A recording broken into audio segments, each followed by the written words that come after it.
Netcasts you love. From people you trust. This is Twit. Bandwidth for Triangulation is brought to you by Cashfly at CACHEFLY.com. This is Triangulation, episode 184, recorded January 12th, 2015. David Pogue. Triangulation is brought to you by Personal Capital. With Personal Capital, you can leverage technology to keep your money safe. Best of all, it's free. To sign up, go to personalcapital.com/triangulation. And by Ring Central, the business phone system that's in the cloud. Stop using that clunky, hard-to-use, expensive PBX. That's what we did. Try Ring Central now with a 30-day risk-free trial. Visit ringcentral.com or call 800-543-9980 and use the promo code TWIT. And by Freshbooks, the simple cloud accounting solution that helps millions of entrepreneurs and small business owners save time billing and get paid faster. Join over 5 million users running their business with ease. Try it free at freshbooks.com/triangulation. At the start of a brand new year, there's a reason for New Year cheer. And it's happening only here in Vegas. There's a show that's too cool for words. Here they come, all the rumbling herds. Oh, you wanted to say nerds there. I know you did. Nerds. Oh, now we got it. No one has ever slid down that railing. I've always wanted to. Ladies and gentlemen, that is David Pogue. And you've definitely upped the production values. Tuxedo, limousine. David Pogue, it's great to have you back on Twit. We've known David. I've known David for years, more than a decade now. I think most people know you from the New York Times, where you were a powerful columnist for many years. You went to, how long has it been now? A couple of years ago, went to Yahoo Tech. 1 year. We a year. Just celebrated our 1 year anniversary this week. Wow, that's great. Congratulations. Thanks. And of course CBS Sunday Morning. You're famous for your videos there. You've done the Scientific American column. How long have you been doing that? This will be like 4 years. Wow. And he's got a new book. If you go to poguesbasics.com, it's called Pogue's Basics: Essential Tips and Shortcuts That No One Bothers to Tell You for Simplifying the Technology in Your Life. David Pogue, welcome to Triangulation. Why, thank you so much, sir. I think some people know, but it bears repeating that David comes to us from musical theater. This is not like some weird thing he's doing. This is where you came from. That's right. I was a Broadway guy for 10 years. I did conducting, musical directing, arranging, and playing keyboards and pits. So these song parodies are the way I sort of keep my toe in it. Every time I've seen you speak, you've done them, and they're funny. They're great. You're so talented. How did you get into technology from the Broadway pit? Well, it's not such a flattering story, but basically there was this sheet music software that came out called, it's Finale, still the leading sheet music program. And when it came out, it was $1,000. And what it let you do is play on your MIDI keyboard, and it would transcribe what you're playing into sheet music as you played it, which is, like voice recognition, but for a keyboard performance. And that had never been, that's the biggest breakthrough in sheet music notation since it was invented. And I wanted it so badly, but couldn't afford the $1,000. So at the time, I was writing for the New York Mac User Group 9-mug newsletter, hilariously called the Mac Street Journal. And the editor of that 8-page Xeroxed rag said, you know what you could do? You could write to the software company and tell them you're going to review it, and they'll send you a free copy. And I'm like, oh my God, it's that easy? And so they sent me this $1,000 software program, and I got the bug. Then I would write Adobe and Microsoft, and so for a year I got free software by reviewing them for our little newsletter. And then after a year, the same editor, this guy I owe my whole career to, said, I should probably not reveal this to you, but you could actually be making money from this. Some people would pay you in addition to giving you the software. That's right. Which still remains to me the most unbelievable deal in employment history, that people will pay you to accept free software and write about it. So then I started pitching, the computer magazines, and I wrote for them for 13 years, and then I wrote for the New York Times for 13 years, and wow, that long! Right? Wow. Yeah. Well, in fact, that's how I started. I think it's how a lot of people in the early days of technology, stuff was really expensive, even anything. And I said to myself, I like this stuff. I was a disc jockey. I like this stuff. I mean, it's similar thing. I want to, it's my hobby, but I need to support my hobby. And I did the same thing. I started writing, and it's amazing how then 30 years later things can explode into something that's actually a career. That's right. Yeah. It's interesting, when you came to Yahoo a year ago, YahooTech.com, you said at the time, we want to make this a tech outlet for normal people. Is that something you've always felt like, or was this something new for you? It is for sure what my entire life has been leading up to. I mean, I'm not as much of a technologist as you are. My skill has always been the translating into plain English. So I've never taken a PC apart and rebuilt it. I don't code, but I think I'm pretty good in explaining how these things work. You know what my interest has always been? My interest has always been magic. I was the biggest magic buff. I gave 400 magic shows as a teenager. You did? Yeah. Yeah, Do you still practice any magic? I do. At any, take me out to dinner and I'll do magic tricks at the table. Yeah, I do. I still do magic. I wrote Magic for Dummies. Okay, I remember that. Yeah. I take my kids to the magic conferences. I'm a member of the International Brotherhood of Magicians, IBM. But I was always into it not because I love to fool people, but because I wanted to be magic. Right. That's always been. Wow, look at you, Mr. Web searcher. Wow. It's amazing what you could do on the internet. You wrote that in 1998, I might point out. I know. Yeah. And still, every bit as up to date as magic. Unlike technology, well, maybe I don't know, maybe magic does change, but it doesn't change as fast. That's right. Yeah. So my interest this is my own self-analysis. My interest in technology is the closest thing we actually have to real magic. I can pull out my phone and adjust the temperature of my house 3,000 miles away. Come on, that's magic. I can talk to my phone and, find out the latest sports scores or whatever. So to me, the products that I tend to give good reviews to are the ones that do the best job at hiding the technology and do your bidding as magically as possible. And that's always been my shtick. Isn't that neat? You made magic. Yeah, I think that's true. And so Yahoo Tech has said, and I think also the world has changed a little bit. In the early days of technology, it was really nerds and geeks and people who were willing to delve into it and become adept at it that used it. But now everybody's using it. It's just everywhere. And so it does make sense that... That's right. And sorry. Yeah. No, go ahead. But to follow that thought. So yeah, my thread has always been layman. New York Times, general audience, non-technologists. Right. I wrote 7 of those dummies books, so non-technologists. The Missing Manual series, I've written like 85 of those now. And again, it's non-technologists. So my feeling, and I know this raises the hackles of geeky folks who do know how to take a PC. Yeah, we don't want you to tell people how to do it.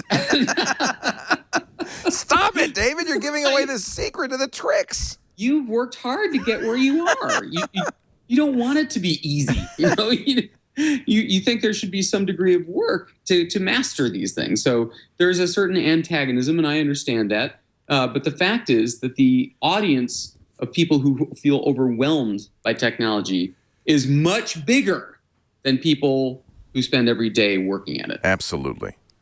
I think the animosity I have is not for you, obviously.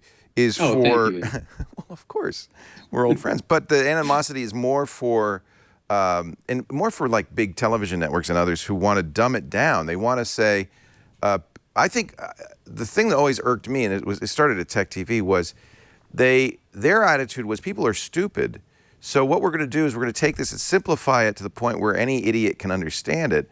But at the same time, I think a lot is lost in translation. So I was always interested in doing stuff for people who were enthusiasts about it. But I think you're right. I think at this point, the market has expanded to the point where everybody's using a computer. Everybody carries one in their pocket all the time, that there needs to be some way of communicating all the stuff you need to know about in a way that's not intimidating without dumbing it down. I think I like to assume people are fairly intelligent. Right. It's amazing to me. Movies are still, when text appears on the screen, right, it still goes right. Like we all have. Oh yeah, it's all 300 baud now. Yeah. We've had them for 30 years. We know text doesn't chirp when it appears on the screen. Isn't it blows funny? My mind. Isn't that funny? They're so insecure with that's the depiction of technology. It's an insecurity. And that's the thing that really makes you kind of one of us, is your confidence and comfortable with technology. You've always been a great voice for the end user, and that I celebrate. I think that's really what you did for 13 years at the New York Times, was you spoke for real people and said, this is how it should be. And I think the computer industry often needs somebody, more than somebody, many of us, saying, hey, stop it. Knock it off. Right. Real people use these things now. That's right. Yeah. And Yahoo Tech is much the same idea. So from the beginning, it's heavy emphasis on how to and which one should you buy, and troubleshooting. And there will be some news item like, oh my God, the head of Xbox is stepping down. And we're all like, we're not covering that. Right. No one knows who that is. Who cares? Yeah, exactly. Yeah. So there are plenty of things available to other sites to cover. Yes, I'm happy that you don't cover that. Leave us some breathing room here somewhere. We can navigate against the giant Yahoo Tech. No, in fact, you've done such a great job. And Rafe Needleman who is also a good friend, is a great guy. He's your executive editor. What does he do? Yeah, so he's our boss. So He's your boss? No, he's my boss. Yes, no. He's my editor. Yes, he is. So he and he said early on. So when we were talking to him about hiring him, he said, "All right, now Pogue, you're cool with me being your boss and really? me editing you?" And I said, "Yes, that's I want to be the creative guy. I have no interest in editing. Yeah. I have no interest in editorial calendars. Certainly no interest in the administrative stuff of hiring and firing and contracts and that kind of stuff. I just want to do the work." And that's what he does such a beautiful job. He also contributes. He also does videos and columns. But I mean, for example, the CES music video, that was Rafe's idea. Neat. He said, "Okay, Pogue, you know what you should do? You should do a parody about CES because it's become a joke." And I love that idea. And it was his idea to do a live blog of the iPhone 6 announcement, which I guess, as you know, is much more complicated than it looks at first glance. Oh, we know. And it wound up getting, 27 million, tune-ins. And he calculated, or the numbers calculated, that we wasted 28 million man-minutes of people's time on that live blog. That's not a waste. People are interested in that. Yeah. So did you spend all of CES recording a musical, or did you actually get to do some CES stuff? The song was completely done and recorded and mixed by the time we got to CES. So all we had to do there was shoot it. I was lip syncing, of course, in the tuxedo. You see, this is the problem with music today. Oh man, you wouldn't have been able to hear anything on that show floor. Walk away with tinnitus from that show. Yeah. So yeah, we shot it in one day. We filmed it on Tuesday, and the rest of the show was the show. Well, let me ask you about CES and a lot more. David Pogue is our guest. 13 years at the New York Times. He's currently at the Yahoo Tech page, where he's doing a great job making tech approachable. That's yahootech.com. And he has a new book, which we must talk about, Pogue's Basics. He's written, how many books have you written now? Well, are you counting new editions of old books? That's sure. Very different number. Because that takes writing, right? I mean, it's not like they just kind of, you go, oh, yeah, that's fine. Put that out. You have to rewrite those. I'd rather write a whole new book than go through line by line and update. Oh my changed. God, that drives me crazy. Yeah. So it's in the order of like 85. Jeez books. Louise. That's more than one a year. Unless you're 80, unless you're 90. I wrote 4 books in 4 months this fall. 4 in 4. Because Crazy. everyone comes out with their stuff in the fall. Crazy. It's holiday season stuff. Crazy. So new Windows, new Mac operating system, new iPhone. Right. You need all the new books. I took over the iPad missing manual this year. Yeah. You got to talk to Apple. Spread that stuff out, man. Spread the joy. I remember going on a cruise with David in 2000, I want to say 4, and you were writing a book during the cruise. He says, I got to get back. I got to do the index. I mean, this is a guy that doesn't stop working, ever, ever, ever. We'll have more with David Pogue, his book, Pogue's Basics. We'll talk about his history and more in just a bit on Triangulation. Our show today brought to you by Personal Capital. Another kind of serendipitous meeting of minds. Bill Harris, who founded Personal Capital, was a guest on the show a couple of years ago. He'd been CEO of Intuit and of PayPal. We were talking a lot about money, about authentication, about the idea of digital money. And he said, well, you really should check out this thing I'm doing. I'd be curious what you think. And I signed up for Personal Capital. 2 years later, I couldn't be happier. Personal Capital is a free system to give you an idea of what's going on with your money. It helps you grow your wealth, but now it also helps you protect your wealth. It's an early warning system to prevent fraud because you're looking at all your accounts in one place in real time, even the ones you never check into. I bet you know your 401k, you haven't checked into that in months, maybe years. There's where the fraudsters love it. So daily alerts, easy access from any device, a dashboard on your PC, on your Mac, on your iPhone, on your Android device, even on your Android Wear watch. They have a watch app. Will give you instant alerts when anything changes, when something's wrong. You could take action. An alert a day, they say, keeps the fraud away. With Personal Capital, you'll be able to keep your identity safe, spot credit card fraud, monitor your finances, and really the main reason I was doing it, to grow your investments, to make sure you're making the right decisions and not overpaying in fees, brokerage fees or fees in your mutual fund. That could cost you years in retirement. Personal Capital brings all those accounts and assets to a single screen where you know what's going on, with intuitive graphs updated in real time, and it is free. Go to personalcapital.com/triangulation. Absolutely free to sign up. David Pogue is our guest. His books number in the thousands. No, in the 80s. I didn't know that you did more than technology. So you did magic. Have you done anything else besides technology? Yeah, I did opera for dummies. Opera for dummies. I need that book. Isn't it true that it is always a subject everybody, however smart, feels like they're a dummy in?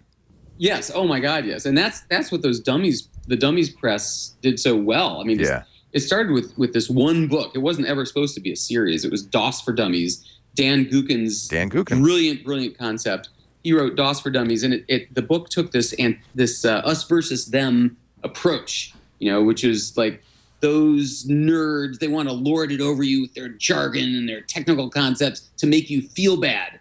Well, you know what? I'm going to let you in on their secrets. And that was his style and his approach that worked so well. Did you know that the bookstores originally would not stock DOS for Dummies? Because it's insulting. It's insulting.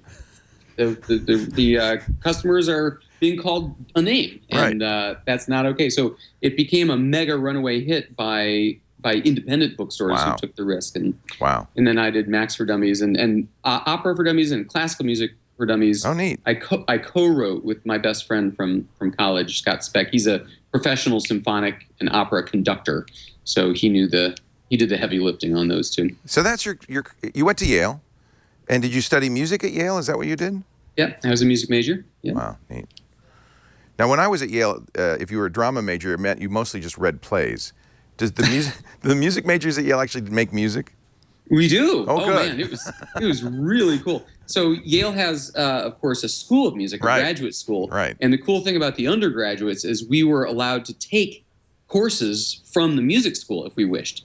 And some of those were unforgettable. Like I took a conducting class at the School of Music, and I took an orchestration class, where you arrange a piece that you've written on piano for a whole orchestra. And for that, they would give us an orchestra to try out our orchestrations. What? It was amazing. What?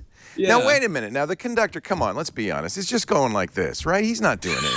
He's just going like this. I could do that. Any idiot could do it. And then he turns around, he gets all the applause, and then he very graciously says, oh, and by the way, there were people playing the music. Please give them your applause as well. He's just doing this. Couldn't any idiot conduct an orchestra? But that's like the closing credits, of course. The work has all come before. Oh, right? okay. The work is done in rehearsal. The work is how he prepared the orchestra, how he shaped it, his interpretation of the piece. Yes, by the time that you're performing, it's pretty stable. Just do this in time, right? Just do this in time. And then you probably, it's required that you every once in a while go, like, you didn't play that note, did you? Remember, we have rehearsal tomorrow. No, I'm being silly. My deal was Broadway shows, right? So I conducted in a pit, which is a slightly different. It's in that case, still the fun is the rehearsal and the preparation. I actually never worked on anything but flops. Nothing I ever. Really? Yeah. Like what? All my shows closed. Kiss of the Spider Woman. Closed yeah, out I remember of town. that. Yeah, that was a play of the movie. Correct. Correct. Well, yeah, it was a play. They were both based on the same novel, I guess. Okay. So was that Mamet? No, that wasn't Mamet. Kiss of the Spider. No, it was Kander and Ebb. That's right. Kander and Ebb. The guys who did Cabaret in Chicago. So it should have been a big hit? Well, it eventually was. So they took it to London for 2 years and reworked it. And they put Cheetah Rivera in it. And then it came back to Broadway where it was a big hit. But by then, you were gone. I was gone. Yeah. So does the Broadway conductor, do you work, you probably work through the rehearsals, right? You're with is the band and the conductor there for the whole thing? So not the band, but the musical director, that was my role, is there for the whole thing. And that really is the thrilling part, because there you're having an impact. You're shaping the music, you're rehearsing the cast, you're making suggestions to the composers. Yeah, so I'm actually kind of grateful that my shows all closed, because you got I the know fun a guy part. who conducted Beauty and the Beast on Broadway for 12 years. Horrible. 8 times a week for 12 years. I mean, this is not a joke. The musicians who've been doing these shows for years are like reading books. Oh, I know. I've seen them. I've seen them do that. They have been doing it for so long. It's so dull for them. Yeah, can you imagine doing a show for that long? How horrible would that be? So yeah, you want it to close. You had all the fun already. Have you seen Bird? Completely digressing. The best. Isn't it great, Birdman? 3 times. That makes you feel like you understand how Broadway works. Yeah, it's a very good backstage slice there. Wonderful backstage movie. And oh my God, the cinematography and the screenwriting and the acting. Oh, I loved it so much. Brilliant acting. It's so different, that someone can do something different in a movie in 2014. It's amazing. It is amazing. And the score was drums and Mahler.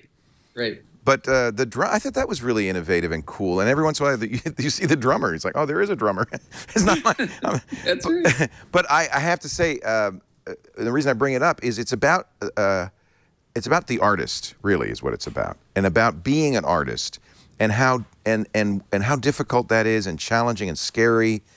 Do you feel like now? Obviously, when you're working in a Broadway show, you're an artist. You know that. It's very clear. We're performing art here. Do you feel like moving into covering tech that you lost that kind of creative outlet? I guess not, because you're still making music. No, absolutely no. In fact, what's really wonderful about writing for a website is that more than, and at the times when things went very web heavy, is that it is very much a performance art, because the feedback is instantaneous. I mean, you say something stupid and you find out right now. Yeah. The comments come flowing in. I want Yahoo Tech, in the new year, I want to take Yahoo Tech even more interactive. I mean, we started this thing in the first year with a quick poll at the bottom of an article, like, would you buy this or whatever? Mm-hmm. And you don't have to log in. It's very low friction. Just 3 big buttons. That's the stupidest thing I've ever heard. Or yeah, sounds okay. And you click it and you instantly see the tally of the results of everyone who's taken it. And they're wildly popular. I mean, 100,000 people will click on these things and take an instant poll. So I think there's a lot of interaction to be had with the audience. I think we should harvest the incredible writers on Tumblr and start featuring their pieces as articles. I think we should do contests and app idea contests, and I think we need to get interactive with the audience more, because it's a digital medium, it's a real-time medium, and it's two-way, and I love that about it. It's very much. I mean, we posted that CES the musical video, and the comments and the Twitter comments started coming in 5 minutes. So I'm like, okay, was this thing stupid or is it okay? And we find out right away. Well, as with any artist, there are going to be people who say it's stupid. I mean, you have had more than your share of criticism for being silly. That's right. How do you deal with that? You know what? If that were the only feedback, I'd stop being silly. Right. But it's a percentage thing, you know. Right. I mean, so for example, I've hosted these Nova miniseries for PBS, these science shows, and yeah, my on-camera style and my personal style is a little goofy, and it has had a huge effect on Nova's ratings. They were the highest rated shows that they'd had in many years, because it's not hidebound. It's fun. Jaws. Right. Yeah, it's fun. Yeah. But the time-honored, older Nova watchers. I mean, it's the second longest running show on television. I love Nova, and I love your episodes. Second only to well, thank you, sir. Yeah. You have excellent taste. Yes. Second only to General Hospital. Wow, you're kidding, really? No. Yeah, that's pretty good for public broadcasting. That's right, but the old guard could not stand the humor. No. I mean, no. Oh my God! But it's a proportion thing. Most people. I mean, I am now stopped like a celebrity, like a couple of times in every airport, right, because of Nova. Those right. things are watched. TV is incredibly powerful. I learned that as well. It's almost scary how powerful television is. Unbelievable. But you play to the groundlings. You admit that. Do you know what I'm talking about? No. In Shakespeare, it comes from the Old Globe Theater. The groundlings were the normal folks who were eating cheese and onions and go, get that guy. And of course, you've got the stage there. And the actors can either play to the fancy people in the boxes, or they could play to the groundlings. And that's where the broad, and there's a lot of broad humor in Shakespeare, and as you know, and a lot of stuff that's for the groundlings. Sure, I guess so. I don't That's not an insult. Way, It's not an insult. Actually, speaking of Birdman and dealing with criticism, it goes very fast. But right at the beginning, he's sitting in his and he's in his dressing room, and he's sitting in his mirror, and there's a card on the mirror that says something like, "A thing is a thing, not what is said of the thing." That's right. And boy, I caught that immediately, because as anybody who does what we do in the public eye, you get a lot of feedback. I know. And sometimes you have to remember that you are yourself independent of the feedback. That's right. You are the thing, not what is said of the thing. Right. I mean, even you. I mean, you're the most beloved tech personality there is. But even you've had your run-ins with the hate bloggers. I'm much hated. Much hated. All I ever wanted, and that's the other thing I got from Birdman. I feel like I am Birdman. I am Michael Keaton in that movie. The other thing I got from Birdman was that I can't remember where it was, but he said all I really wanted was to be beloved. It was a quote, and I can't remember if it was Raymond Carver or somebody. It was a quote. I just wanted to be beloved, and people who get into our business, we don't want the hate, but you're going to get it because you have to. That's the deal. Right.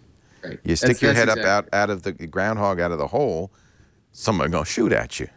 That's right. I actually have a wonderful list I should send you. I should send anyone who becomes the target of online hate. I have this list of those wonderful quotes to cheer yourself up. Oh, like if you're not getting flack, you're not near the target.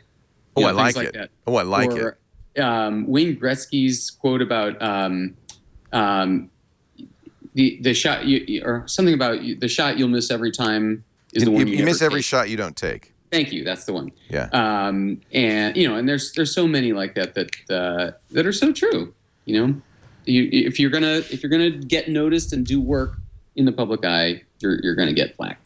So what is your role? I mean, you created Yahoo Tech, but then you brought in Rafe to become your boss. What is your role now at Yahoo Tech? Are you the senior visionary?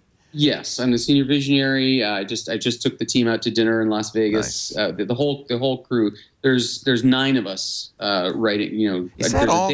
Man, you create a lot of content for 9 people. Yeah, we do. Wow. We do it. And they gave me and I mean, I hired them all. So they're handpicked. Nice. I picked Rob Peguero, who was He's very good.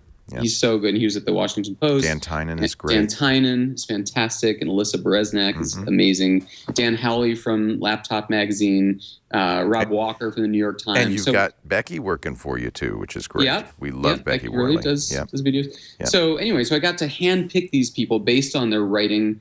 So, I mean, there's certain publications, we've all seen them, where you're like, oh my God, this guy's an idiot. But none of these people are idiots. No. No. So I steer the vision, and of course, I'm a huge contributor. I do 1 or 2 columns a week and 1 or 2 videos a week. Man, I have learned so much. So as you've noted, the production quality is so much higher than gorgeous. The videos I've made for decades by putting a camcorder on a tripod in my bedroom. I bet you people hate you for that too. Like, oh, you were this. I get this all the time. Oh, you were so cozy and quaint and cute and low budget, and now you've gone big time. You've gone big time. Because, well, sure, of course. They'll hate you for anything. Anything. They find anything. I used to joke that at the New York Times I'd write, "Hey, I got a new mouse pad today," and people were like, "What are you, in bed with the mouse pad industry?" You can't win. Not ever win, ever. You can't win. But so this is so clever. So Yahoo really wants to they want to really beef up their video presence. And I mean, that's one of the reasons they hired me, is they I have a long track record with video and online video. So they said, how can we get more videos out of you? And I said, well, part of it is every time we do a video, you send a crew to my house in Connecticut. The Yahoo office is in New York. I mean, my office, the Sunnyvale's, and so they send a whole crew, a cameraman, microphone, and I'm like, it'd be better if I could shoot these on the fly in my house. So I swear to God, they flew in a guy from LA who installed a green screen in my basement. Oh, you got a green screen in your basement. It is so cool. It's huge. And, the lights in front of me, the lights behind me on the green screen. And they gave me, it's a Sony A7. It's an SLR. I have it, and I love it. Oh, it's awesome. My God. The shoots great video. Yeah. Video is amazing. And they gave me 2 wireless mics. So I can do exactly the same thing they would do if they were there. So I just, whenever I have an idea for a video, I can just go down in the basement and where the studio is and do it. So very clever. And then you send it off, and they add the background and the green screen and all that? Either that, yeah. If I don't have it to add, they'll add it, and they add the music and the credits, which is. So do you do some of your own editing then still? Yeah. Wow. I do. I frequently will do the whole video myself because maybe I'm on the road or it's something happening quickly. What do you use to do the editing? Are you using iMovie or Final Cut or? Final Cut. Final Cut. This is another thing people hated me for, but I love that program so much. You can work so fast in Final Cut, and it's all very visual. And that's a classic case of people who like the old Final Cut had climbed the mountain to get there. Right. It was so complicated. Right. And they hated that Final Cut 10 or X was so easy. Can't stand it. And now, when it first came out, it was missing certain features, multicam editing, but they've sort of added all that back over the years. So now there's really nothing to complain about except that it's different and it's easier. But I dearly love that thing. I use it I do all my own voiceover stuff too for CBS Sunday Morning and Nova when they need narration for one of our videos. I built a little sound booth at home. I should tell you about this because the Nova sound engineer told me how to do this for like $300 complete. I ordered foam padding and nailed it to the wall. I mean, it's not a ready-made sound booth. It's one I made, and it works beautifully. So I use Final Cut for recording the voiceover and editing that. And I'm amazed they let you do that. Because I'll tell you, the worst time I've ever had in my life was trying to get NPR engineers to accept the quality of the audio we send from our studio. Oh, yeah. But they're, to their credit, they're very picky, and they should be. They're making a much higher quality production than I am. So what kind of mic do you use? Now that we're getting into this, let's go all the way here. It's a Shure. I don't know the You model don't know? It's a big professional. What kind of nerd are you? They told me what to buy, and I bought it. I have a Forte preamp thing. You've created the perfect life. You never have to leave the house. And then you married somebody in California. Are you insane? If you met her, you would know I'm not insane. Okay. Actually, I'll never forget the proposal video you made. I mean, this guy is so dedicated to video. He actually, tell us the story of that, because you set up such a prank on your wife-to-be. Yeah, I made a fake movie trailer. It's a thinly veiled version of our lives, and I found Broadway actors, friends of mine, that look vaguely like me and like Nikki. And Nikki, so what you said, Nikki, let's go to the movies? Yes. So I talked to a resort movie theater. Oh, there it is. That's the opening of the fake movie trailer. So I play the banjo. So that's the stand-in for me playing the banjo. So now I'm sure Nikki's sitting next to you in the movie theater. And that's the stand-in for Nikki. And she's at first is saying, well, this must be an upcoming movie. Wait a minute, it's starting to look more and more like my life. That's right, and it was nestled in among the real trailers at this movie theater. So it's a summer resort. We're there with both our families and our kids watching this movie. So this is a parody of Nova. Did the kids know ahead of time what you're the kids all knew, but in fact everyone was in on it except Nikki. And I had hidden a camera in the ficus plant by the screen. Trained on her. So if you watch this on YouTube, you'll get to watch her you'll reaction. See her reaction in a little bit. She'll be in set. The difficult part was at the end. So at the end, so at about this point, she started to know this is familiar. This is like my life I'm seeing. There's a scene with a oh there she is. She's watching. So there's a scene with a doctor. She's in a doctor's office, and the doctor's saying, "I have some bad news for you. He lives 3,000 miles away."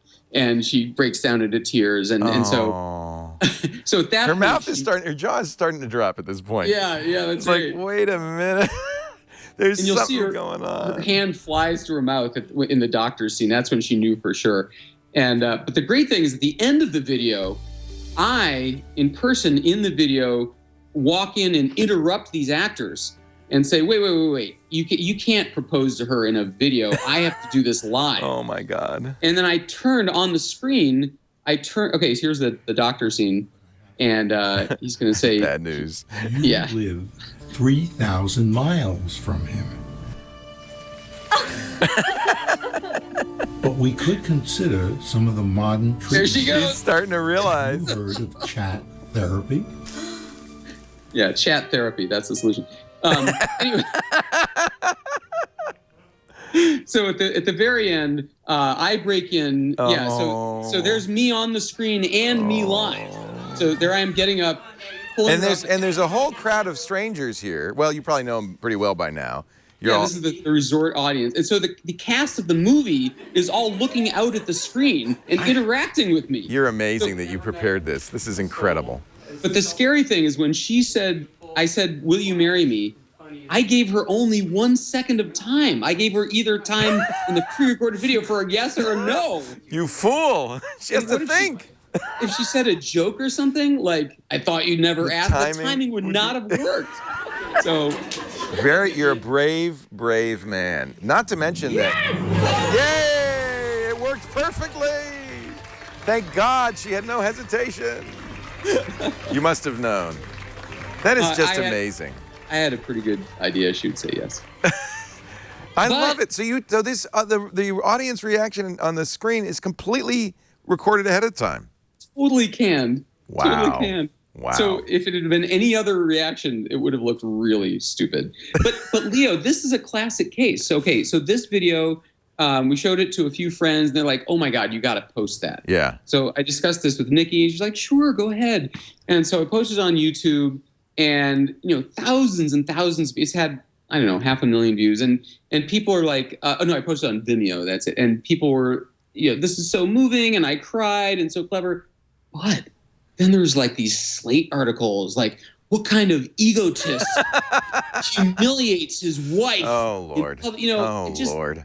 unbelievable that you could find fault with that. I mean, there's not, I mean, Mother Teresa would be crucified online. I mean, just, you cannot ever win. I'm not going to go down this rabbit hole because I've done this so many times. I think it's boring for everybody, but it does feel like the internet has turned a little bit negative, and a little bit. And when were we talking about this? Probably on Twig. We talk about this kind of thing a lot. I know. It was last week with Andrew Keene, who has just written a book called "The Internet Is Not the Answer," in which he says we had such hope for the internet that would change the world, that it really would make such a difference. And I think in many cases it is, and it does. But what no one anticipated is the other side of that, where it could be a vicious place too. That's right. And some of the solutions seem so easy to me. To this moment, I don't understand the objection to doing an Amazon, making everyone use their real name. Now, I understand breast cancer and AIDS forums, that's different. But everywhere else, you should use a real name, and I guarantee you the hostility level will drop. Well, all you have to do is compare Twitter to Google+, even Twitter to Facebook. Yeah. Where in both Google+ and Facebook, they've attempted to use real names. Google+ has backed down a little bit on that, but it still has that ethos. And Twitter, where it's never been that way, and there's a very big difference in level of discourse. Yet I wouldn't throw out Twitter because there is still such value in what goes on Twitter. And I don't know if a real name policy would fix Twitter. I don't know. I just don't know. We do know there are things. For instance, we were talking the other day about DDoS attacks, which has really become a plague on the internet. And it's a simple thing to prevent if internet service providers merely said you cannot send out a bunch of packets from a network that's not our network on our network. You can't spoof packets on our network. Simple thing, internet service providers could fix. There is no negative to it. I guess if you wanted to run Nmap and do pen testing, you'd have to go find another network. But other than that, and yet internet service providers to a great degree still don't do this. And why so not? Why not? Exactly. There are simple fixes. They must have an answer to that. There must be a reason. Nobody's sophisticated technically enough to ask them this question in a way that they have to respond. In other words, you're not going to get Al Franken asking them this. Until Senator Franken writes a letter to them, one of his famous letters. Why not? Then they don't feel like they don't have to respond to me. They don't have to respond to this conversation. Look, between you and me, together we have 85% of the internet's technical audience, right? I think that's true. So let's you and me start up a campaign. We'll start End DDoS. Let's end DDoS. That's catchy. They have done this. There's a precedent for this, as you I'm sure remember, in spam. For a long time, on most internet service providers, they didn't pay any attention to how much email you were sending out, whether you're running an email server on your own system and so forth. And they've started to regulate that considerably. You have to either authenticate, you can't use port 25 anymore. And it's really reduced. The spammers have had to go to the darkest parts of the internet to find places to send their spam. Now, admittedly, it hasn't cut spam particularly, but they've done it already. And most of the internet service providers at first said, if we do this, it's going to cost us millions in tech support calls. But they understood that for the general internet welfare, they needed to do this. And I think we could convince them to do the same. So, okay, we'll start a campaign, David, you and me. Take a note. Take a note. It's done. Do you feel powerful? Now I do. When you were at the New York Times, you were one of the big three. It was you, Walt Mossberg, Ed Baig. Walt Mossberg, I didn't mean to add an "er" there. Walt Mossberg and Ed Baig, who really were powerful. Did you feel that power at the time? Well, here's what's interesting. I mean, yes. I mean, the question is, what does a writer want? I mean, Yahoo's audience is much bigger. Do you know, I just got the latest statistics at CES. Yahoo and its properties and its apps get 1 billion unique visitors a month. Yep. 1 billion! Yep. It's the second largest website after Google. It's unbelievable.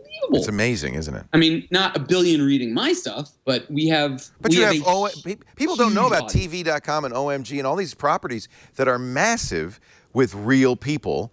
And yes, Yahoo's still a content giant.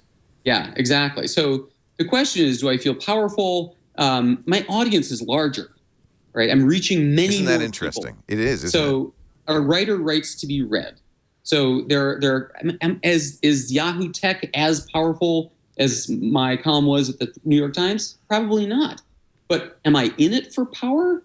That's the question. Is that what floats my boat? I mean, people say, why would you leave the New York Times and go to Yahoo? And the answer is, in a nutshell, all my life, I've been plugged into other people's machines. Yes. Right? And Yahoo came to me with carte blanche. They said, their famous line was, we want to be your playground. You hire who you want. We'll fund it. We'll give you engineers. We'll do what you want.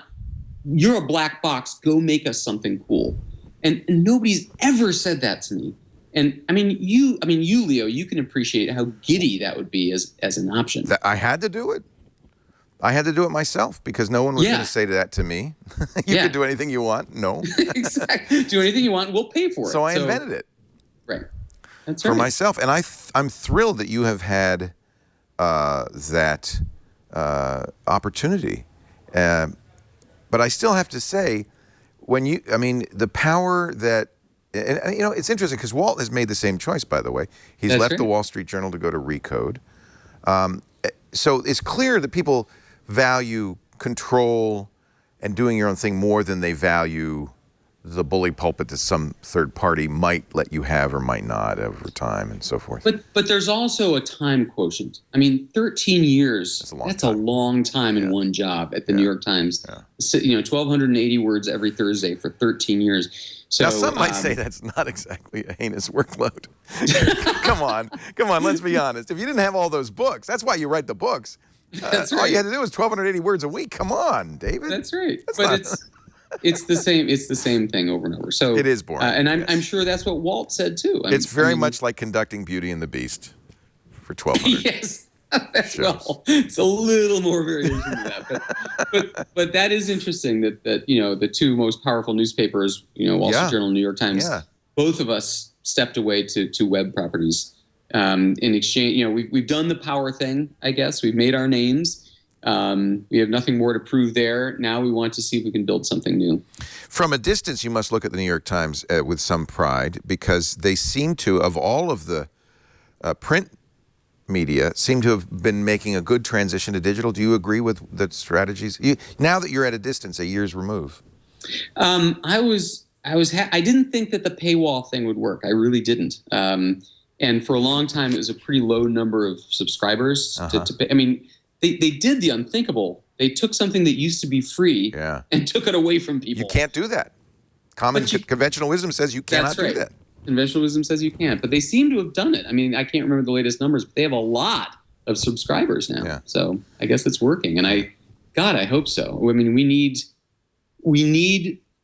people say, oh, well, we'll have bloggers reporting the news. No, I'm sorry. They don't have the reach or the resources to do the investigation that we need. We need newspapers or some kind of news reporting organizations. And I hope it'll be the Times. I think the paper will go away. I'm sure you agree with me. What college kid signs up for a delivery of a newspaper when they graduate? It doesn't happen anymore. I still get the Sunday Times just so I get the digital content. Oh, yeah, see? To be honest. And with the Wall Street Journal, they had the weirdest pricing. If you didn't want the printed stuff, it cost more just to get the digital stuff. Yeah, I know. But I finally... And you know why? Why? You know why? Why? Because that both the Times and the Journal make it cheaper or easier to get the printed paper in order for you to get the digital. Right. So that their circulation numbers don't drop, so that they can sell ads to advertisers, which are still a huge part of their income. It's that you see all these weird things happen in this transitional economy where you're going from brick and mortar to internet. You have to play games because you can't kill the cash cow until you're ready to get the internet working. And I guess that makes sense. I finally said, I just can't take this stack of newsprint. I don't care if it costs more. I am not getting the print version. Yeah, I was piling up in my garage. It was as tall as I was. You could make furniture with it. Here's another business opportunity. It was like the old computer shopper. I used to have a bedside table made of computer shopper magazines.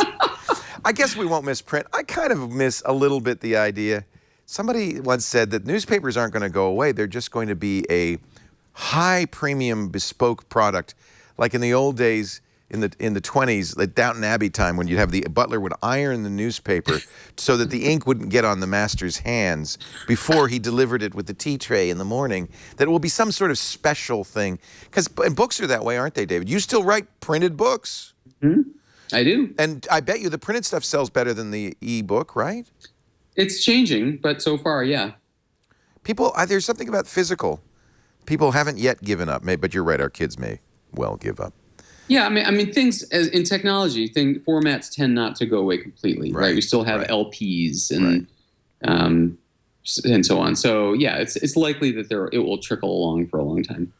We're talking with David Pogue. His newest Pogue's Basics has just come out from the Flatiron Press.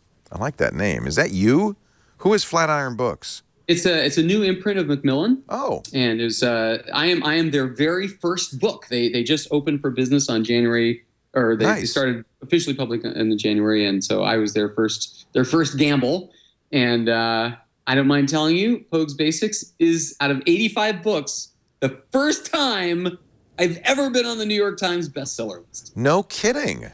After all these years. You're kidding me. 4 weeks now and running. Yep. Congratulations. That's wonderful. And that validates the notion that people really want this information and are frustrated by the kind of the geeky presentation. They just want the information. Essential tips and shortcuts. That's always good. Everybody wants essential tips and shortcuts. Parentheses that no one bothers to tell you. Very, very true. For simplifying the technology in your life. That says it. That's what people want. Yeah. Well, do you get the concept for this book? This is just all the things that you and your viewers see people doing. Right. With their electronics where they don't get it. Like we know and we laugh at them instead. That's right. That's right. I saw this woman at a piano recital trying to get her a picture with her phone or their iPhone in time while her kid was still holding the certificate. Yeah. And she woke it up and entered her password and opened the camera app. I'm like, no, just go right to the camera app. The lock screen, But so there's all these people have electronics in their lives. Right. There's no manuals. There's no training course. There's no basic driver's ed for technology. That was the concept of this book. So needs to be. This is the basics. I pray that you have a tip in there. Do not use your camera flash at a concert because it's driving the guy behind you nuts. Every time I go to a concert, they'll hold up their iPad, which is worse because then I see just the iPad, or they have the camera flash. And the worst thing is, do not take selfies with flash at a concert because you're blinding the guy behind you who's going to go like this in the background. And I'm sorry, you got me started. It's in there. It's in there. I anticipated that. We're talking with David. The flash has a distance of 7 feet. It's not going to light anything up, but the people in front of you. Try to use it for a concert you're in. Right. You get a great picture of people's hair. That's right. David Pogue is our guest. More with David coming up in just a bit. Our show today brought to you by... Sorry. There's something about you, David, and I guess it's because I've known you for so long, but I just digress terribly. I go off the rails with you. I only do that with people I really like. I'm sure you'll edit this down to something coherent. Absolutely not. Our show, that's work. I don't do work. Our show today brought to you by our wonderful folks who do our phone system, Ring Central. Now, I got to tell you, when we started the business, it's almost 10 years ago, I was making my employees, there were only a few of them, so I could get away with this, use their cell phones. Hey, you got a phone, use it. I'm not buying a phone on the desk. We had one line for the whole thing. But when we moved here, we said, all right, I guess. In fact, I think there are requirements, safety and health or something, I don't know, that you have to have a phone system. Who knew? I couldn't make them use their cell phones anymore. We went to the big phone company and they said, yeah, we'll put a PBX in your basement there and we'll send a guy over, he'll program it. It might take a few weeks. And I said, no, we're in the internet era. There must be a better way. Thank goodness we have a great IT guy, Russell, who said, I have installed Ring Central for many clients. I recommend this. This is a cloud phone system that gives you so much more than a PBX for so much less. First of all, there's no setup fees. You just get going right away. It connects you together no matter where you are. So modern offices aren't just one building anymore. I mean, they might be all over the world. Ring Central makes it all look like you're in one place. Your smartphones can, your client, your employees can use their smartphones, but you pay for it. So they're calling, when they call with the Ring Central app on their smartphone, they're calling from your business number. They can even text from your business number on iOS and Android. You can make calls from a PC. And it's so easy to customize this and add features. Calls are encrypted and private with secure voice. That's something the phone company will not give you. That is awesome. And you keep your current phone number, your existing numbers, your toll-free numbers, your local extensions, even your vanity numbers. Or you can get new ones. It's easy to make new numbers with RingCentral. Of course, there's customer support is free and 24/7. No setup or activation fees. And it starts as little as $25 per month per user. And that includes a lot of minutes, a lot of features, faxes. I mean, three-way calling, flexible answering rules, call log reports. As a boss, you're going to love it. As an employee, you're going to love it. Try it free for 30 days right now. And we've got a special offer for our Twit listeners. For every desk phone you buy, you get a second phone free, up to a total of 20 phones. Visit ringcentral.com. Call the special bespoke number we've set up for you, 800-543-9980, 800-543-9980, or use ringcentral.com. The promo code is TWIT for the 30-day free trial and the free phones. ringcentral.com. Ladies and gentlemen, David Pogue is here. You used to be fairly regular on Mac Break Weekly, but then you got so busy, and I wish you were back to the 1,280 words a week, because we'd see more of you. Dude, I'm always available to you. Oh, really? All right, Always. I'll call. All right, I'll call. You probably have people now. I have to call your people? I don't have people. No? You just go down in the basement. You could do the show in the basement. You wouldn't have to ever leave the house. Oh, wait a minute. You don't have people. I don't have people. I have people. I have a wonderful assistant. One wonderful assistant. So let's see, what else? The book, you're doing the Yahoo Tech. Now, you write a column for Scientific American, which kind of is always, like, to me, a lot of writers say, if I ever got published in the New Yorker, I would be done. And I feel like, for me, Scientific American is that. It's the pinnacle of scientific, technical stuff. You write their tech column. That is awesome. Yeah. Oh, thank you. Do you enjoy doing that? And how do you pick I topics love for it? Because you're talking to a little bit of a different audience, right? Yeah, that's right. These are and the big thing is the lead time, right? I mean, I'm writing 4 months before publication, so it can't be reviews of cameras. So right. They tend to be issue-oriented things. You know, the FAA's rules about drones, or do a lot about internet and civility. So yeah, these are where I muse more on issue-related things. That's kind of fun to be able to do that, isn't it? It is, and as you say, I mean, it is so great that this organization exists. These are the people who care. I mean, it's one of these last bastions of real journalism. I mean, their ethics and their fact-checking, unbelievable. Actually, CBS Sunday Morning and Nova are both like that too. Yep. Do you know on Nova, you cannot put a line in the script until it has been independently confirmed by 2 unrelated scientists. Wow. Every line. And if one of the 2 says, well, it's not quite that, then you have to rewrite it. They are so exacting. So when you said the moon is made of blue cheese, they didn't really let you say that. That was kind of Well, one of the scientists said it. Only one. That's old school. The fact checking like that. Nobody does that anymore.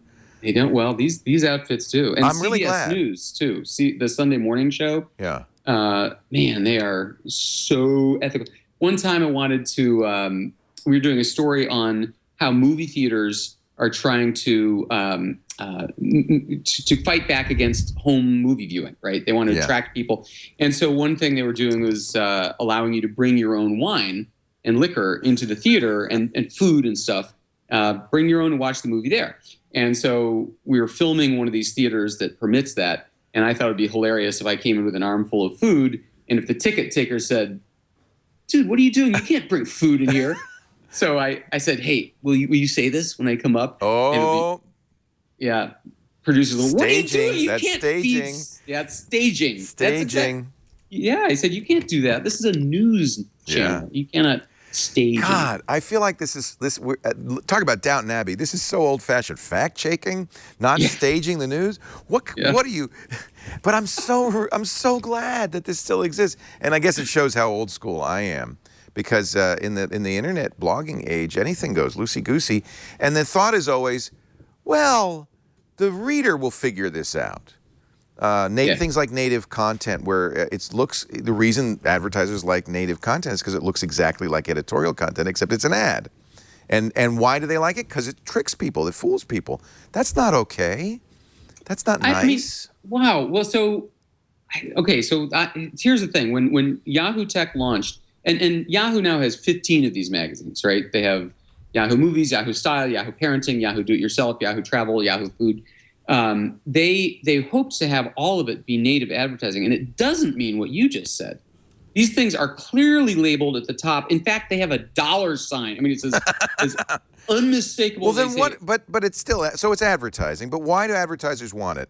But so this is so great. So like our first advertiser, I don't have anything to do with the advertising for Yahoo Obviously, Tech. okay. It is old school, right? Yep. Somebody else does that, and I'm uninformed about it. But when we launched, the first advertiser was Best Buy, and they totally got this idea. So Yahoo Tech, as you showed earlier, the homepage is made of tiles, photographic tiles. Yeah, there you go. Each one of those is a story, right? Yeah. So one of those, which said sponsored at the top, see one with right the dollar here. sign on. It's an 8-inch rain shower head with S-shaped arm, sponsored. Yeah, there you go. But the original advertiser was Best Buy, and when you clicked on it, it would be an article about how to do something with your tech. Like I remember distinctly, one was a basic guide to going wireless from your laptop to your TV. Right. I mean, if you have Mac stuff, yes, it's AirPlay. But what if you have Windows? So, and do you know Best Buy's articles were shared more than mine were? Wow.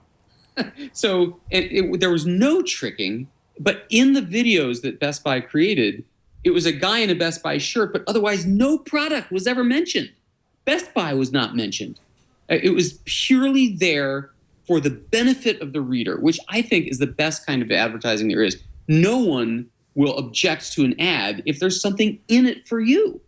And I thought that was brilliant. Unfortunately, I see that people are getting away from that these days. They're going back to more traditional ads. I guess because it's a lot of work for an advertiser. It is to much more work. Write an article or shoot a video. But that's what I think of as native ads. Clearly labeled, but not hard sell, not talking about products. Sponsored by somebody, so you feel warmly toward that brand. But they're not selling you anything specific. And I thought it was fantastically successful for everyone. I guess it depends how it's implemented, because I also see native advertising where the hidden biases of the advertiser definitely influence the content, and once again everybody says, well, it's okay because we labeled it, and then the reader will figure this out. And I feel like that's unfair to the reader to ask them to understand that. I would feel very uncomfortable if they asked me to prepare their article. Right. But as long as they're preparing it with their own writers. Hey, you got to make a living. You got to, this stuff doesn't happen for free. Yahoo, God knows, needs to make some money. So, hey, do you talk to Marissa a lot? Does she come down? She said, David, what's happening? What's the latest phone? I run into her, I guess, 3 or 4 times a year. Yeah. Yeah. But she doesn't ask me what phone to buy. She knows probably very well. She knows. She has people, if not. She reads Yahoo Tech? She reads Yahoo Tech. There you go. Simple enough. Tell me about Yahoo Tech Mix. You do. What is that all about? It's an interview series, one-on-one fireside chats with CEOs of tech companies. So I've done 2 with John Ledger, the CEO of T-Mobile. This at CES, I interviewed the head of Blackberry, the new CEO of Blackberry, and Hipmunk. You love Hipmunk, don't you? I do. This site is fantastic. Yeah. So anyway, and the founder of Reddit and so on. So they're really cool. They're really interesting. It's kind of like what we do here. Yeah. Yeah. But you do it in public.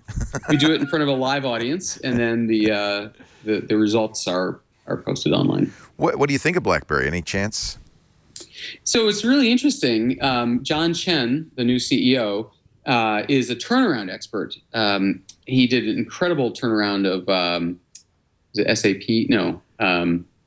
What's the other one that starts with an S? One of those big. Mm-hmm. I'm sure you can Google that as I talk.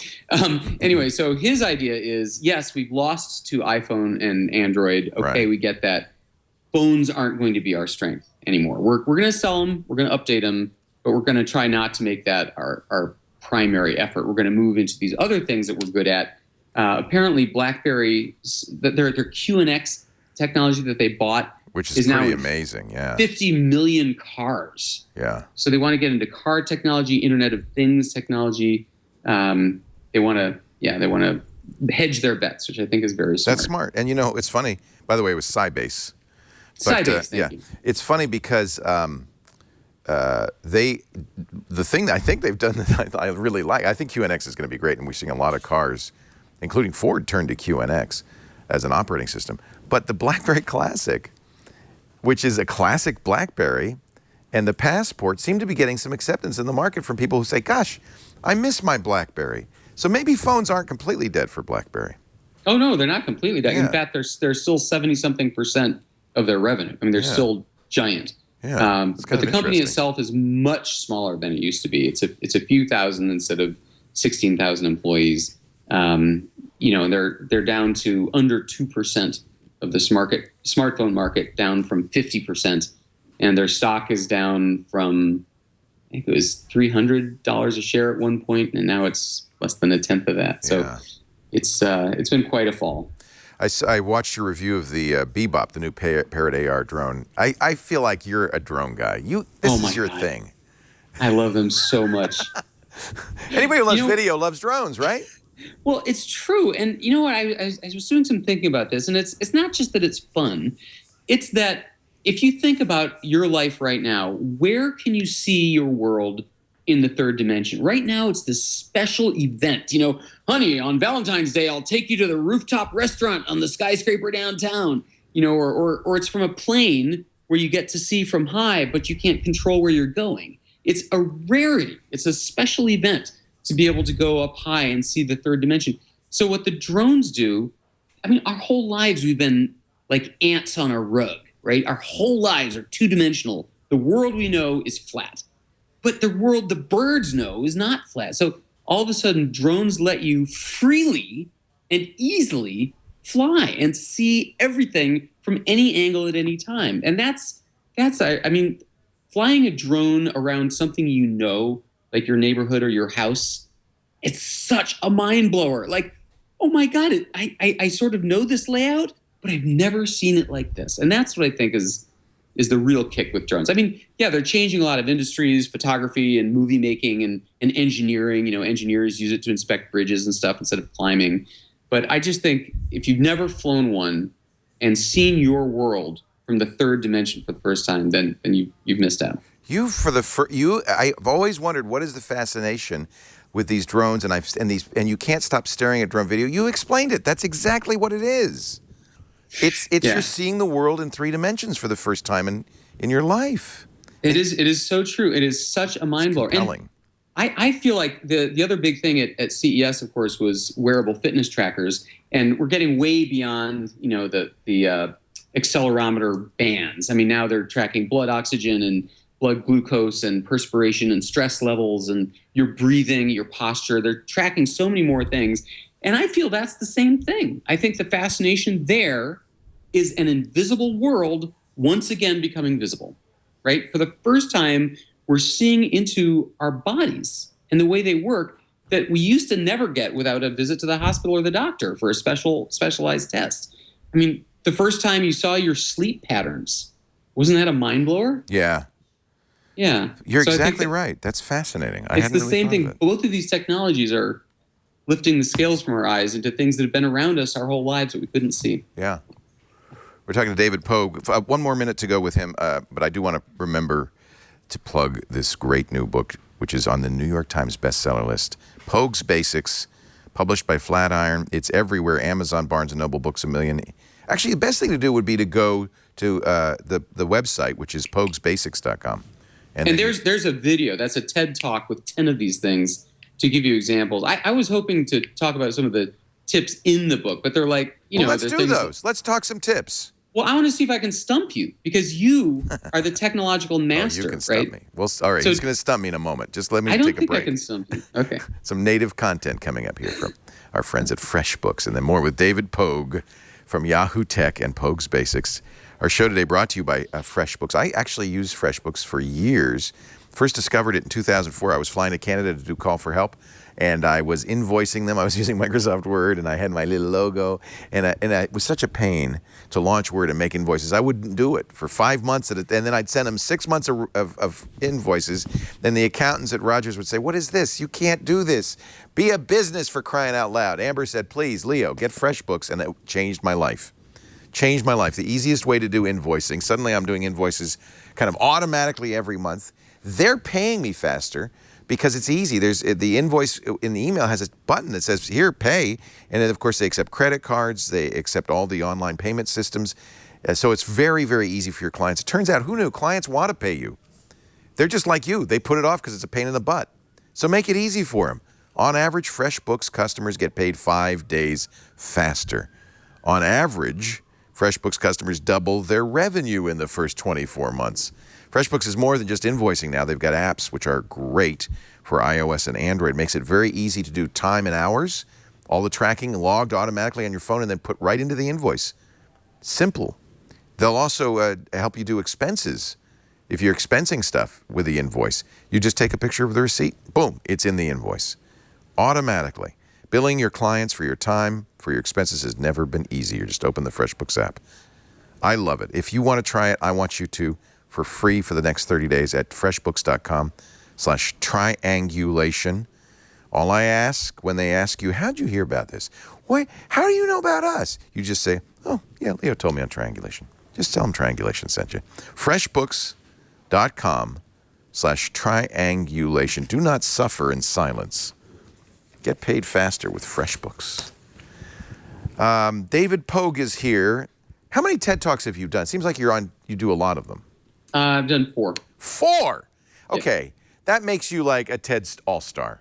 Because that's like the peak of public speaking. There's nothing higher in the world than a TED Talk. They must love you. I'll agree with that. Yeah. And you know, when they put one of your videos online, oof. Your speaking career is made. Oh, You're yeah. done. Yeah. Oh, yeah. I mean, all they have to do is say, well, he's done 4 TED Talks. Oh, okay. Those are, are they all 18 minutes? What is the thing on those? No, they're not all 18 minutes. One of mine is a 3-minute talk. One of mine is a 6-minute talk. They're all short. Yeah. Well, I mean, I did do 2 of the 18-minuters, okay. and then the most recent one was this one. This was the 10 tech tips that you think everybody knows that they don't. And this is really where the book came from. This video has had 4 million views, more than anything I've ever done. Wow. I mean, I realize there are videos that get many more than that, but when it happens to you, it's very cool. Now, it must be a little intimidating because here you are giving a talk on tech tips and Bill Gates is sitting in the audience. I know, but the thing is, I very much strongly feel, this was the concept, 10 basics that you think everybody knows, but they really don't. Even Bill Gates doesn't know. Even Bill Gates doesn't know. I'll bet he doesn't know about the number keys when you're watching a YouTube video. Do you know about the number keys? Wait a minute. The number keys when you're watching, you mean no, I have no idea. What can you do with them? Oh, thank God I got Leo on one of these. The number keys are navigation corresponding to the percentage through the video. Oh, no. Yes. I could go 90% in by hitting a 9? That's right. Oh. And wait a minute. Did you know that, Jason? Did John, did you know? Nobody in the entire, and believe me, we show more YouTube videos online than anybody. Padre, you knew that? Of course. Padre knew that. Sold 2 copies of Pogue's Basics.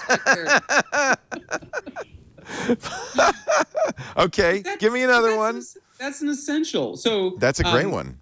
You probably, so if your phone's ringing suddenly in public. Yeah. I just slap it as hard as I can. Yes. You reach in your pocket and you squeeze it because one of your fingers will hit one of the buttons. Any button will work. Yeah. Any button. Any button will work. Just go. So what I see people doing is they look at it and unlocking it. No. Squeeze it. That's a good one. Did you know that the iPhone earbuds clicker is a shutter button for selfies? Oh, that's cool. I did know that, but that's a good one. Okay. And do you use a selfie stick? Oh my God, no. The only thing more embarrassing than using your tablet to take a picture is a selfie stick. And get ready, because just as we have seen an onslaught of tablet photographers, we're going to see an onslaught of selfie photographers this summer. It's coming to our shores, ladies and gentlemen. They were all over CES. They're everywhere. Oh my God.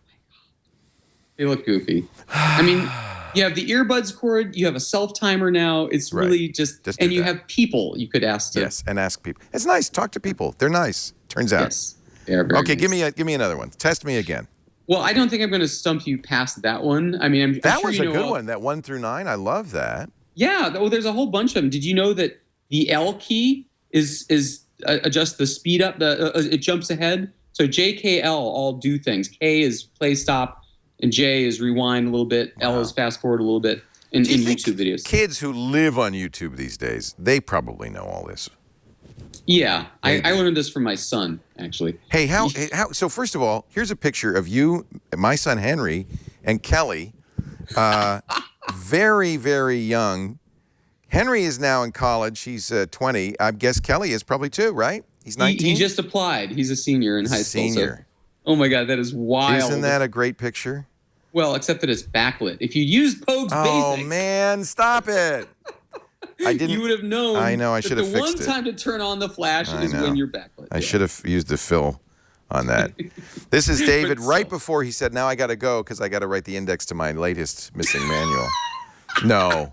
Hey, take that down for a second because there's another one I want to find you of. I'm sure that you don't call him Jeffy anymore, but of Jeffrey when he was my youngest. He's probably a baby in that. He is a baby. If I can find. Maybe I don't have it online here, but there's a picture of him in a Russian hat that I took on one of these Macmanias. It's been so much fun. Cruising with you was so much fun. Oh, that was such a blast. In fact, I made a really great home video, like a 4-minute summary of that cruise. I'll have to send it to you because you're in it. Oh, I'd love to see it. And it's really funny. We're going into it's like Virgin Gorda or someplace. We're on a mass group tour of caves. Oh, and yeah. we've all paid, so we all have these stickers on our chests that show we're part of the group. Yes. And we're going into this wet cave, and I'm holding my camcorder, narrating and saying, "We're going into a cave where no man has ever gone before." And you turned back. You were right in front of me in the line of herded tourists, and you turn around and go, "Well, no man without a sticker, anyway." You were so funny. I'll send you that. In return, I'll send you a picture of this. This is, how old is Jeffrey now? He is 10. Yeah, there he is. He's now 10. 10 years old. Oh, my goodness. And he's into music and magic and comedy. He's your youngest. Tia and Kelly are a little older, right? That's right. Yeah, Tia's 15. 15. How time flies. It does. But I'm excited, man. I read my Kelly's... his college essays, they were so good. Neat. They were screamingly funny. Well, Henry has great memories of Kelly, and maybe at some time they can get together again. And I would love to see you anytime. Now that you come out to San Francisco once in a while, I think that's we'll have to figure out a way to get you over here. That'd be great. That'd be awesome. David Pogue, his new one, Pogue's Basics, the first one out of 80-some books to be on the New York Times bestseller. He's finally figured out what people want to read. It took him a while, folks. No. Finally cracked the code. Finally cracked the code. Maybe this kid has a future. Pogue's Basics, essential tips and shortcuts that no one bothers to tell you. You just told me some I have never heard of. So I've got it now. I've got the book. Somebody, you know what? I had it on my desk, David. I think somebody stole it. It's been swiped. That's right. I have 20 books on my desk. Authors that we're going to talk to or thinking of talking to, they're still there. Yours, gone. That's a good thing. There you go. Now I know why it's a bestseller. It's also best stolen. Most stolen book from Leo's desk, 2015. Congratulations. I'm putting that on the back cover. I'll send you a plaque. Thank you, David. Thanks for the great work you do, and really for making it fun. I think that if nothing else, what David Pogue has always done is really made us laugh, made us be happy. While we're suffering from tech. And if anybody can do that, that's a great thing. So nice to see you again, David. Thanks for joining us. You too. Great to catch up. I appreciate it. Take care. Take care. We do Triangulation every Monday, 11 a.m. Pacific, 2 p.m. Eastern Time. That's 1900 UTC. If David could give me a tip for quick math on UTC times, that would be nice. 1900 UTC, live.twit.tv if you want to watch live. We love it when you do, but if you can't, on-demand audio and video always available after the fact at our website, twit.tv. For this show, it's twit.tv/TRI for Triangulation. You can also get it, of course, on iTunes and wherever you get your podcasts. And I'm happy to say thanks to some great independent third-party developers. We don't have anything to do with it. There are apps on iOS, on Android, on Windows Phone, and there's a great Roku app, too, which we really love. So if you want to watch on the big screen, you always can. And you'll find information about that at twit.tv as well. Thanks for being here. We'll see you next time on Triangulation.